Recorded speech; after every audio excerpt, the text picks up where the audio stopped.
నమస్తే కార్తిక్ గారు. నమస్తే రమ్య. మొన్న జరిగిన సాక్షి టీవీ డిబేట్ లో నాకు తెలిసి కారుమూరి వెంకటరెడ్డి అనే అతను వైసీపీ అధికార ప్రతినిధి అనుకుంటా, తను మనం టీవీ తెలంగాణ, మనం టీవీ ఆంధ్ర అని చెప్పేసి పేర్లు తీసుకొచ్చి కేవలం టీడీపీకి మాత్రమే పనిచేస్తున్న ఈ ఛానల్స్ అని మన ఛానల్ గురించి మాట్లాడారు. అసలు దీన్ని ఎలా చూడాలి మనం?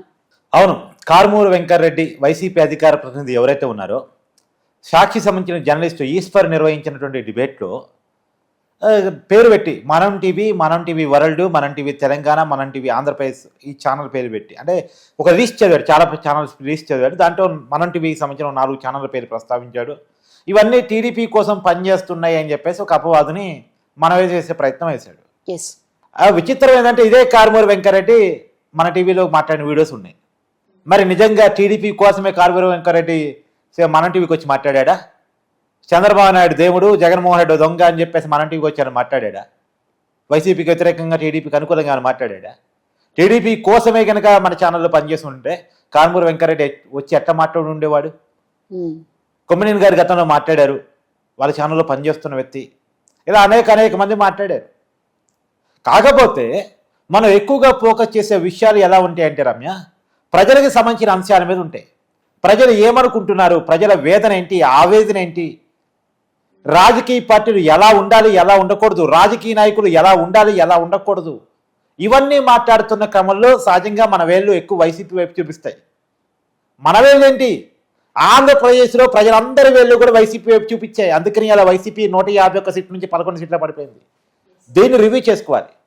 వాస్తవానికి సాక్షీశ్వర్ గారు నాకు చాలా మిత్రుడు, ఈవెందో కారుమూరి వెంకటరెడ్డి కూడా. వీరిద్దరూ కూడా పర్సనల్గా నాకు మంచి వాళ్ళే, తెలిసిన వాళ్ళే. కానీ వాళ్ళ డిబేట్లో ఛానల్ పేరు తీసి మరీ మాట్లాడారు కాబట్టి చెప్తున్నాను. అన్ని ఛానల్స్ గురించి నాకు తెలియదు, నేను మనం టీవీ గురించి ప్రత్యేకించి మాట్లాడుతున్నాను. ఖచ్చితంగా ప్రజల వైపు, ప్రజల ఆలోచనల వైపు మనం టీవీ ఉంటుంది. ప్రతి ఇష్యూని టేకప్ చేస్తుంది, దాంట్లో ఉన్న వాస్తవాలు మాట్లాడింది. ఇప్పుడు ఎందుకు మనం టీవీ అంటే వాళ్ళకి అంత కోపం? అబద్ధాలను ప్రచారం చేయట్లేదనా? వాళ్ళు ఏం చేస్తారు, అదే ఛానల్లో ఏ ఛానల్ అయితే కూర్చొని వాళ్ళు మాట్లాడారో, చనిపోయినటువంటి వ్యక్తిని, బాబాయ్ చనిపోతే అది గుండెపోటు అని చిత్రించే ప్రయత్నం చేస్తారు. మనం టీవీ అలా చేయదు. తర్వాత సునీత ఎదురు తిరిగితే అది మడ్రం తేలితే ఆ మడ్రని మళ్ళా చంద్రబాబు నాయుడు గారి మీద తోసే ప్రయత్నం చేస్తారు. మనం టీవీ అలా చేయదు. ఇవాళ సిబిఐ కేసు అవినాష్ రెడ్డి గారి మీద నడుస్తూ ఉంది, అది చెప్పింది. ఎందుకంటే సిబిఐ చెప్తుంది కదా, సిబిఐ చెప్తున్న విషయాన్ని సిబిఐ చెప్తుంది అని మనం టీవీ చెప్పింది. బాబాయ్ హత్య కేసుని తేల్చాలని చెప్పింది. సునీత నాకు సెక్యూరిటీ కావాలని అడుగుతుంది అని చెప్పింది. సునీత పాపం ఆవేదన చెందుతూ చేస్తున్న న్యాయ పోరాటం అని చెప్పింది. అదే చెప్పింది. జనం వైపుగా చూసినప్పుడు, బాధితుల వైపుగా చూసినప్పుడు ఇదేగా చెప్పాల్సింది. ఇప్పుడు కోడికత్తి సన్నివేశం ఉంది, ఆ శ్రీనివాస్ పాపం కొన్నాళ్ల పాటు జైల్లో ఉన్నాడు. జగన్మోహన్ రెడ్డి విచారణకు హాజరు కావట్లేదు. జగన్మోహన్ రెడ్డి గారు ఎందుకు విచారణకు హాజరు కావట్లేదు అని అడిగింది. అడిగే బాధ్యత మీడియాకు ఉంటుందా? ఉంటుంది, ఖచ్చితంగా అడగాలి కూడా కదా, జర్నలిస్టుగా మన బాధ్యత కదా అది. సో ఆ విషయాన్ని మన టీవీ అడిగింది. గురకరాయి సంఘటన జరిగింది అనుకో, సార్ రాయి ఏదో చూపించండి, గురకరాయి అని మీరు ఎట్లా చెప్తున్నారు, రాయి ఏంటో తెలవకుండా గురకరాయిని ఎలా చెప్తారు అసలు అని మనం టీవీ అడిగింది. అడగాలి వద్దా? అడగాలి. ఇప్పుడు నీ మీద ఏదో దాడి జరిగింది రమ్య, నువ్వేమంటావు, నా మీద రాయి ఇసుకుని కొట్టారండి అంటావు. రాయి ఇసుకుని కొట్టారని నువ్వు రాయి నన్ను చూడాలి, రాయి నన్ను చూపించాలి. రాయిని చూపించకుండా రాయి వేసుకుని కొట్టారంటే ఎలా నమ్మాలి? అది జనం పిచ్చోళ్ళు కాదు కదా, జనం పిచ్చోళ్ళు కాదు కదా, జనాలను పిచ్చోళ్ళం కూడా చేయకూడదు కదా. జనానికి సంబంధించి వాస్తవాలను అందించాలంటే ప్రశ్నించాలి. ప్రశ్నించడం మీడియా హక్కు, మేము ప్రశ్నిస్తాం. ఏంటి ఇప్పుడు మీ బాధ ఏంది? తగిలిందో లేదో చూడకుండా గుడ్డిగా కళ్ళు మూసుకున్న గురకరాయి తగిలింది జగన్మోహన్ రెడ్డి గారు అనాలి, కోడికత్తేసి జగన్మోహన్ రెడ్డి గారు మన దాడి చేశారనాలి, మన హెలికాప్టర్ ప్రమాదం అది కావాలని కొంతమంది చేశారనాలి, అది వైసీపీ కార్యకర్తగా టీడీపీ కార్యకర్తలు ఉన్నారనాలి. అంతేనా? అంటే ఒక అబద్ధాన్ని చెప్తే మీకు ఫేవర్గా ఉన్నట్టు, మేము న్యూట్రల్గా ఉన్నట్టు, మేము జర్నలిస్టుగా ఉన్నట్టు. మీరు చేసే తప్పును ప్రశ్నిస్తే, ఇప్పుడు ఎగ్జాంపుల్ మొన్న పగడాల ప్రవీణ్ విషయం జరిగింది.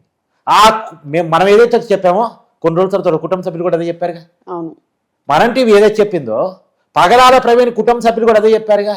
అంటే ఎవరి వైపు ఉన్నాం మనం? బాధితుల వైపు ఉన్నాం. బాధితుల వైపు ఉన్నాం. నిజానికి ఈ ఇష్యూలో, పగడాల ప్రవీణ్ ఇష్యూలో బాధితులు ఎవరు? వాళ్ళ కుటుంబ సభ్యులు కదా. కానీ ఏం చెప్పాలి? వైసీపీ ఒక నాయకుడు అంటాడు, బైబిల్ పక్కన పెడితే వచ్చ కోతకు వస్తానని. మనం కూడా అలా చెప్తే వాళ్ళ న్యూట్రల్గా ఉన్నట్ట? అంటే ప్రజల్ని రెచ్చగొట్టే రకంగా, ప్రజల్ని చీల్చే విధంగా, బాధితులను అన్యాయం చేసే విధంగా, అబద్ధాలను చెప్పే విధంగా ఉంటే న్యూట్రలా? వాస్తవాలని చెప్తే, ప్రజల తరపున ప్రశ్నిస్తే, చెల్లినెందుకు రోడ్డు మీదకి నెట్టారు, తల్లినెందుకు రోడ్డు మీదకి నెట్టారు, తప్పులు ఎందుకు చేస్తా ఉన్నారు అని ప్రశ్నిస్తే మనం టీడీపీ వైపు వెళ్ళిపోతామా? నేను చాలా క్లియర్ కట్గా చెప్పదలుచుకున్నా. బ్యాంక్ అకౌంట్ కావాలంటే చెక్ చేసుకోమనండి. మనకెవరు స్పాన్సర్ ఇప్పిస్తున్నారు, మనకి ఎవరైనా డబ్బులు ఇస్తున్నారో లేదో, మన కష్టాల మీద మనం వ్యూవర్షిప్ మీద మనం సంపాదించుకుంటున్నాము, వాస్తవాలను ప్రజలు చెప్పి ప్రజల గుండెల దగ్గరగా వెళ్ళి మనం మన మన మన వ్యవస్థలని మనం నడుపుకుంటున్నామో లేదో తెలిసింది. రైట్. కావాలని కొన్ని అబండాలు. ఇప్పుడు ఎగ్జాంపుల్, ఒక విచిత్రం ఏంటంటే, ఏ ఛానల్ అయితే కూర్చున్నారో ఆ ఛానల్ ఎవరిది? ఆ channel chairman director YS Bharathi గారు, జగన్మోహన్ రెడ్డి గారి మిస్సెస్.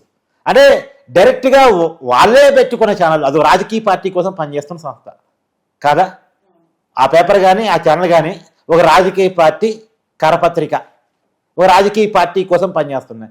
ఒక రాజకీయ పార్టీ కోసం పనిచేస్తున్న ఛానల్లో కూర్చొని మిగతా వాటినన్నింటిని వేరే రాజకీయ పార్టీకి ఆపాదించడం అంటే ఒక దొంగ మిగతా వాళ్ళందరినీ దొంగ దొంగ దొంగ దొంగ నడిచినట్లేదు. అవును, 4,000 మన వైపు ఉన్నాయని చూసుకోకుండా 1,000 ఎదుటి వాళ్ళకి చూపిస్తున్నారు.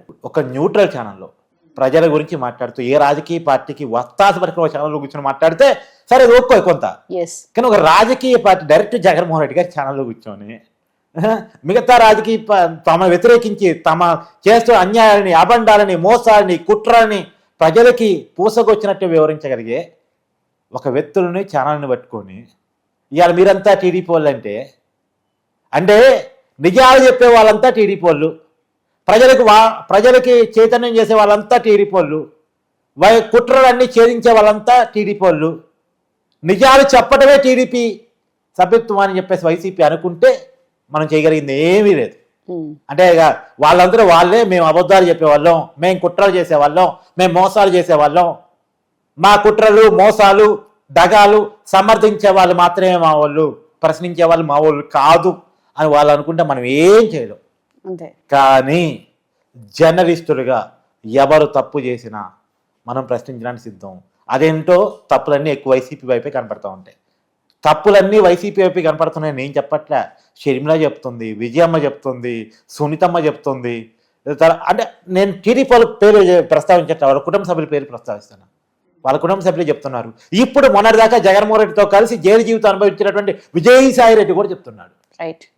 ఆ పార్టీలో మంత్రులుగా ఉండి పనిచేసి ఈ మధ్య ఆ పార్టీకే రాజీనామా చేస్తున్న వాళ్ళ కుటుంబ సభ్యుడు, వాళ్ళ బంధువు బాలినేని శ్రీనివాసరెడ్డి చెప్తున్నాడు. అంటే వాళ్ళ కుటుంబ సభ్యులే చెప్తా ఉన్నారు. ఇప్పుడు నేను చెప్పిన వాళ్ళు పవన్ కళ్యాణ్ పేరు చెప్పలే, చంద్రబాబు గారి పేరు చెప్పలే, లోకేష్ పేరు చెప్పలే, ఇంకెవరి పేరు చెప్పలే. నేను చెప్పిందంతా వాళ్ళ కుటుంబ సభ్యుల పేరే చెప్పాను. వాళ్ళ కుటుంబ సభ్యులే చెప్తున్నారు వైసీపీ కుట్రలు చేస్తుంది, మోసం చేస్తుందని. మొన్న పోసానికి ఇష్టమల్లి అరెస్ట్ అయ్యాడు. ఏం చెప్పాడు? నాకేం తెలియదండి, సాక్షి ఆఫీస్ నుంచి ఒకటి స్క్రిప్ట్ వస్తుంది, సజ్జా రామకృష్ణారెడ్డికి పంపిస్తారు, అది మాత్రమే నేను చదువుతానని చెప్పాడు. మరి పోసానికి ఇష్టమల్లి చెప్పిందని మనం బయటికి సమాజానికి చెప్పాలా వద్దా? చెప్పాలి కదా. మరి చెప్పకపోతే తప్ప, చెప్తే తప్ప? చెప్పకపోతే తప్పు కదా, కానీ వాళ్ళ దృష్టిలో చెప్తే తప్పు. ఇప్పుడు మనం ఏం చేయాలి? వీ స్టాండ్ ఫర్ పోసాని, బూతులు తిట్టరా స్వామి, కొద్దిగా ఆడవాళ్ళని తిట్టవా స్వామి అని అడగాలా? అంతేగా. ఆడవాళ్ళని తిట్టరా స్వామి అని అడగాలా? ఇప్పుడు ఒక విషయం మనం గుర్తుపెట్టుకోవాలి. నిన్నగాక మొన్న చేబ్రోడ్ కిరణ్ అని ఒక కుర్రోడు టీడీపీ కార్యకర్త, ఐటీడీపీ కార్యకర్త, భారతి గారిని ఏదో తిట్టాడు. మనం కూడా తీవ్రంగా ఖండిస్తూ నీతో కలిసి నేను వీడియో చేశాను. మనం తీవ్రంగా ఖండిస్తున్నాం. అలాంటి వ్యాఖ్యలు ఏ రాజకీయ పార్టీలో ఇంకెవరి మీద చేసినా మనం తప్పే అంటాం. కానీ కూటమి ప్రభుత్వం 24 గంటల్లో స్పందించింది, కేసు పెట్టింది, జైల్లో పెట్టింది. ఇలా జైల్లో ఉన్నాడు ఆ కుర్రోడు. నిజంగా వైసీపీ కనుక ఈ పని చేసి ఉంటే ఈ కల్చర్ వచ్చేది అసలు? ఇంకా ఇతను కుర్రోడు అంటే ఒక కార్యకర్త, ఒక చిన్నోడు, ఒక చిన్న స్థాయిడు, కానీ వైసీపీ తిట్టినోడు మంత్రి పదవి ఇచ్చింది, ఎమ్మెల్యే టికెట్ ఇచ్చింది, వాళ్ళ పార్టీలో ప్రమోషన్ ఇచ్చింది. ఇదే పోసానికి ఇష్టమల్లికి ఫిలిం డెవలప్మెంట్ కార్పొరేషన్ చైర్మన్ పదవి ఇచ్చింది, కోడానానికి మంత్రి పదవి ఇచ్చింది, ఆర్కే రోజా మంత్రి పదవి ఇచ్చింది, అంబటి రాంబాబు, పేరు నాని వీళ్ళంతా మంత్రులుగా పనిచేశారు. బూతులు తిట్టినటువంటి వల్లభనేని వంశీని తీసిపోయి మళ్ళా గన్నవరం ఎమ్మెల్యే ఇచ్చారు. ఇవన్నీ రైటు అని చెప్పలేక ఇవన్నీ తప్పు అని చెప్తున్నాం. జర్నలిస్టులుగా తప్పు అని చెప్తాం అంతే. రైట్. థ్యాంక్ యూ కార్తిక్ గారు.